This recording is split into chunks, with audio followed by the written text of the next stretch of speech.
Gracias, presidente. Bueno, aquí veo que en estas proposiciones que me entregan estamos hablando básicamente del artículo segundo, el 13, el 15, el 19 y supuestamente un artículo nuevo sobre el cual existirían consensos. Yo quiero compartir la preocupación que han aquí expresado varios colegas sobre la indefinición o digamos sobre la ausencia de reflexión profunda en estos artículos de consenso respecto de la reforma de la autoridad electoral. Es que es un asunto absolutamente consustancial al régimen de partidos y es consustancial a los fundamentos de democracia interna de cada partido. Lo que yo encuentro aquí es que nos hablan de un consenso alrededor de un artículo nuevo, cuya única modificación realmente es que le otorga al actual Consejo Nacional Electoral, que es producto de los partidos políticos, que actúa sin fundamento normativo, sin código electoral que sustente, téngame esto, Pilar, por favor, gracias, muy amable, sin código electoral que sustente, justifique y valide sus actuaciones, se le otorga autonomía técnica, administrativa, financiera y presupuestal. Yo no creo, francamente, que lo que implica modificar una constitución y lo que significa modificar una constitución sea básicamente con el menudo fin de otorgarle autonomía técnica y administrativa a un órgano per se viciado, a un órgano per se que tiene defectos en su concepción y que se ha convertido, como todos sabemos, del guardián de un statu quo de corrupción electoral en este país. Es la expresión notable y visible, institucionalizada de la trampa electoral, de la sustitución de la voluntad popular por las artimañas, por las trampas y por la corrupción electoral. Un gravísimo mensaje en una democracia, porque desde el momento en que la gente piensa que las democracias o las elecciones no se ganan en las urnas, sino en el lobby corrupto que se puede hacer ante estas instancias de control electoral, la democracia se desploma, porque se desploma la confianza de los ciudadanos en la elección de sus representantes en el Congreso y en la Presidencia de la República. Es supremamente grave lo que ocurre cuando el órgano de vigilancia y de control electoral cae en manos de la corrupción. Y me parece que no reformar el Consejo Nacional Electoral cuando estamos creando un sistema de listas cerradas es condenar al sistema de listas cerradas al fracaso, a un estrepitoso fracaso. Porque otro elemento que es de la esencia de un sistema de listas cerradas, ministra, es justamente los principios o los mecanismos de democracia interna. ¿Y qué ocurre cuando son los dueños de los partidos quienes no solamente postulan, establecen el orden dentro de las listas, otorgan o reemplazan avales en un sistema que no permite fácilmente la eclosión de nuevos partidos, y al mismo tiempo ese dueño del aval es el que termina postulando y nombrando a quien va a ser el contralor o quien ejerce el control de sus decisiones de democracia interna? Es que estamos creando un sistema todavía muy vago y muy etéreo en la Constitución de democracia interna, pero al mismo tiempo le estamos dando al actual statu quo de los partidos la posibilidad de seguir nombrando a quien va a hacer control dentro de ese partido y que se respeten normas de democracia interna. Un yo con yo. ¿Y qué va a terminar ocurriendo? Que naturalmente ese Consejo Nacional Electoral, conformado o producto del actual statu quo, pues va a terminar validando el statu quo y va a llevar a la implosión de este sistema de listas cerradas por asfixia democrática. Entonces, yo sí creo que es absolutamente consustancial o de la esencia de una discusión sobre listas cerradas y democracia interna la reforma del sistema electoral. Y yo no creo que se pueda desgastar al Congreso de la República para que apruebe y discuta un artículo cuya única modificación es que le está dando a un órgano per se viciado autonomía administrativa y financiera para que dispongan de un presupuesto con el cual cuenta hoy la registraduría. Ese es un asunto absolutamente menor, que no resuelve los problemas de corrupción del sistema electoral colombiano, que todos conocemos, todos en alguna medida lo han vivido, en mayor o menor medida.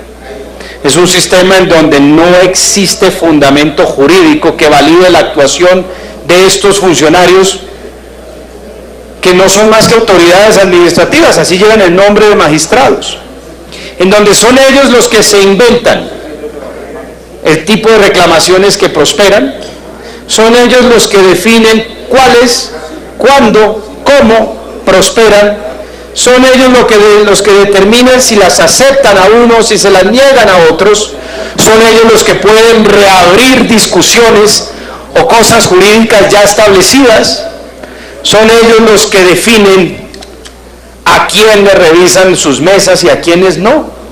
Es un poder omnímodo y absoluto que termina definiendo la composición del Congreso de la República. Es uno de los pasos o de los niveles de la corrupción electoral, porque ya lo mencionaba aquí el senador Petro, el otro está en el sistema de software. Todos sabemos que venden paquetes, y es muy fácil, senador Santiago.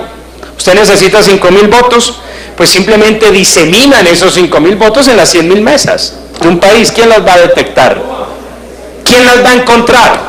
Que el voto que le apareció a Pedrito de los Palotes en la mesa del Casanare es un voto fraudulento producto de una manipulación del software. Todos lo sabemos. Que venden esos paquetes. Y que quienes disponen de las llaves de ese software se vuelven inmensamente ricos. ¿Cuál es la segunda etapa de la corrupción electoral? La revisión administrativa que se hace básicamente de los escrutinios a nivel municipal y departamental. Allí llegan muchos con bultos de plata a corromper funcionarios judiciales a fin de que abra una tula, cierre otra, desaparezca unos votos y milagrosamente le aparecen 5.000, 6.000 votos a algunos en esas revisiones administrativas.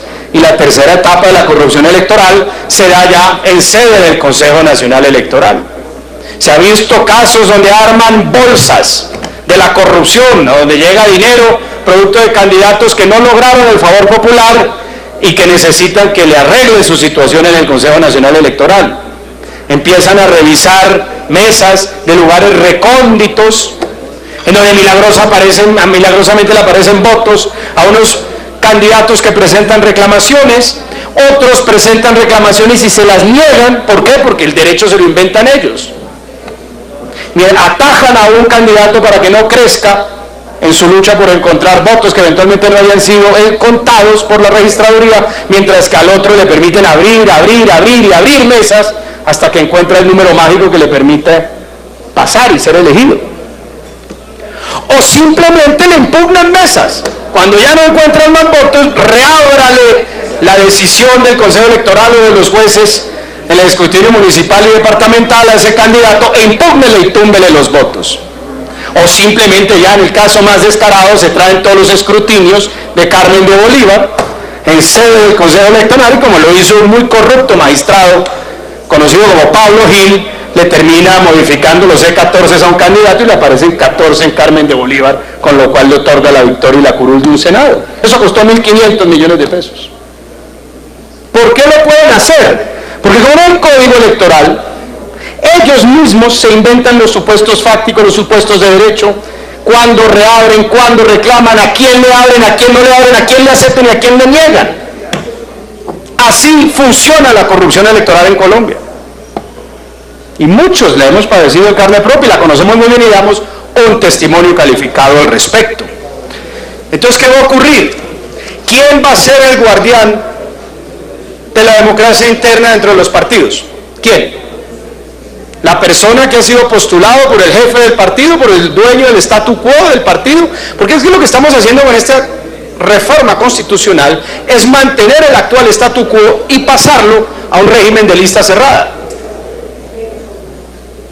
¿Quién va a controlar y vigilar que no se abuse de esos avales? Que no se abuse del orden de prelación dentro de esas listas. El actual Consejo Electoral. A ver, por Dios, por Dios.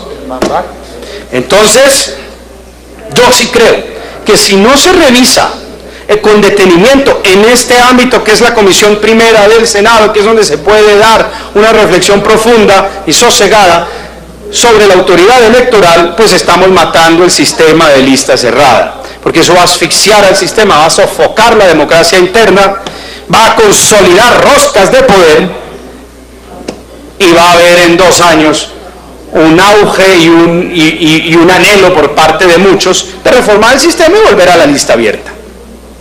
Entonces, me parece que tenemos que ser muy prudentes a la hora de este punto. Y ya para terminar, quisiera entonces pedir que este artículo nuevo se descarte de entrada del consenso, porque yo votaré negativamente. Yo no voy a desgastar a la Constitución Política del Congreso de la República para modificar la Constitución a fin de dar la autonomía técnica y administrativa a ese actual engendro que es el Consejo Nacional Electoral.